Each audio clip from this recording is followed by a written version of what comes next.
काय सांगाल बरं मंगेश साबळे यांची नेमकी सरपंच म्हणून निवड कशी झाली होती?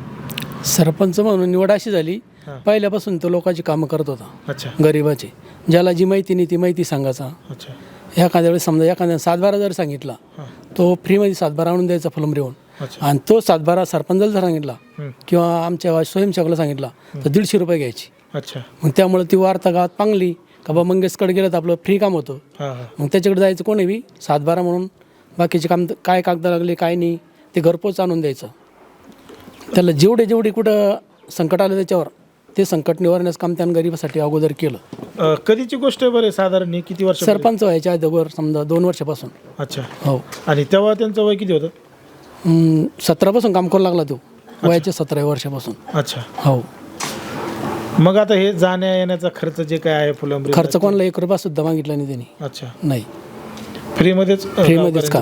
काय काय असे कामं पडायचे कोणा सातबाऱ्याचं असेल पुन्हा आणखी काय कोणाचं? बरेच काम पडतं औरंगाबादून काही बी आणायचं कामात काम. एखाद्या म्हातारा माणशी गोळी जर आणायच ठरली तर त्याच्याकडे लोक चिठ्ठी घेऊन यायचे का बाबा मंगेश भाऊ एवढ्या गोळ्या घेऊन या, ते आणून घरपोच नेऊन द्यायचा.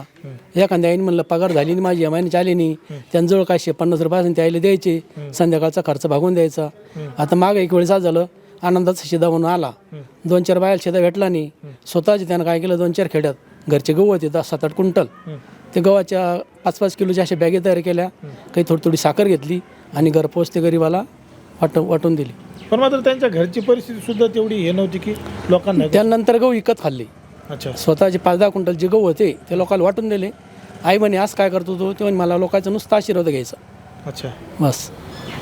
मग ही जी निवडणूक पार पडली सरपंचाची ती नेमकी कशी पार पडली? ह्याच मी एकमेकाला सांगायचे सरपंचालाही चांगला माणूस दिसतो, एक विषयाला चान्स देऊन पहा, नवीन मुलगा आहे, गरिबासाठी काम करणार आहे.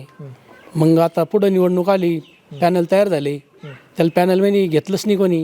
हां. मग आम्ही सांगितलं बा तू पॅनल अपक्ष उभा आहे, जनतेतून आहे म्हणताना तुझ्या कामाचं फी तुला भेटणारच आहे, कामाचं मोबदला तुला भेटणारच आहे.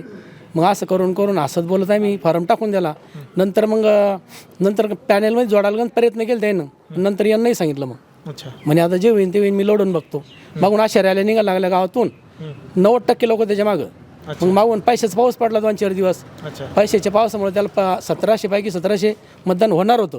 पण आता पैशानं काही लोक असतात लालचीवर, त्यानं पैसे घेऊन मग समजा 750 मतदान वरचं गेलं. पण आमच्या वाट्याला 1050 मतदान पडलं. अच्छा तर गेवराईमध्ये पहिला विजय त्याचाच, जय जयकार त्याचाच. पूर्ण लोकांचं जेवढे फुलंब्री तालुक्यात पंचायती होत्या, ग्रामपंचायत, तेव्हा सगळ्याचं लक्ष सरपंचाकडेच होतं आमच्या. अच्छा हो. गावात गेलेत लोकांना गोण्याच्या गोण्या अख्ख्या गुलालाच्या गोण्या उधळल्या हां त्याच्यासाठी. उचलून घ्यायचे, मिरवणूक काढायची. त्या टायमाला परिस्थिती नाजूक आहे. आमच्याकडं चहा पाण्याला सुद्धा लोकांना पैसे नव्हते खर्च करायला. मग सरपंच झाल्यानंतर त्यांनी जे शब्द दिले होते ते पाळले का? पूर्ण केलेलं. त्याच्यावर आता तो ग्रामसभेने विचारतो लोकांना, त्यासाठी विचारतो कोणाचं की काम असन राहिलं असं पूर्ण अपुरे, मी करायला तयार आहे, परत तुम्ही मला कोणी म्हणू नका का मला हे दिलं नाही ते दिलं नाही. कोणाला विहीर पाहिजे असेल तर अजून विहिरीची नोंदी करा. आता आमच्या गावात असं एकही शेतकरी नाही आहे किंवा मला विहीर नाही आहे. सगळे म्हणते आम्हाला सगळ्या विहिरी भेटल्या. घराचे बी सगळ्या नोंदी करायला त्यांना, पण आता घराची कामं एकदाच घरकुलं मंजूर झाले सगळे, पण अजून आले नाही. काही लोकांचे आले ते पूर्ण झाले. आता आमचे जे घरकुलं पूर्ण झाले होते, स्लॅब टाकून प्लास्टर करून पूर्ण झाले होते, ते पैसे अडकले होते. त्यांचं काय म्हणणं होतं, तुम्ही मला फोटो द्यायला पाहिजे, पैया खोडला त्यावेळेचा फोटो पाहिजे, 20 मिनिट झालं त्यावेळेचा फोटो पाहिजे, स्लॅब टाकला त्याच्यावेळेस फोटो पाहिजे. मग यांचं म्हणणं काय आहे, आता घरकुलाचे पैसे तुम्ही किती दिले पहिल्यांदा 1-2 टप्पे, मग अर्धा घरकुल बांधून तो शेतकरी थांबन का? त्यानं स्वतःचा खर्च करून व्याजीवर आणले पैसे, घर पूर्ण केलं, मग पैसे अडकले. मग मंगेशना स्वतः त्याच्यात अधिकार घेतला आणि ते पैसे गरिबाला मिळवून दिले.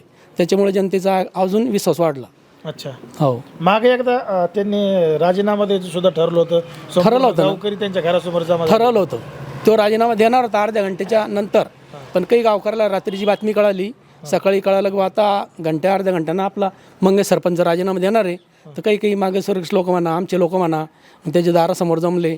मग त्याला माहीत पडलं तू सरपंच झाला, स्वतःच्या याच्यावर थोडी झाला, आम्ही तुला सहकार्य केलंच ना, आम्हाला कोणची त्या मोराला.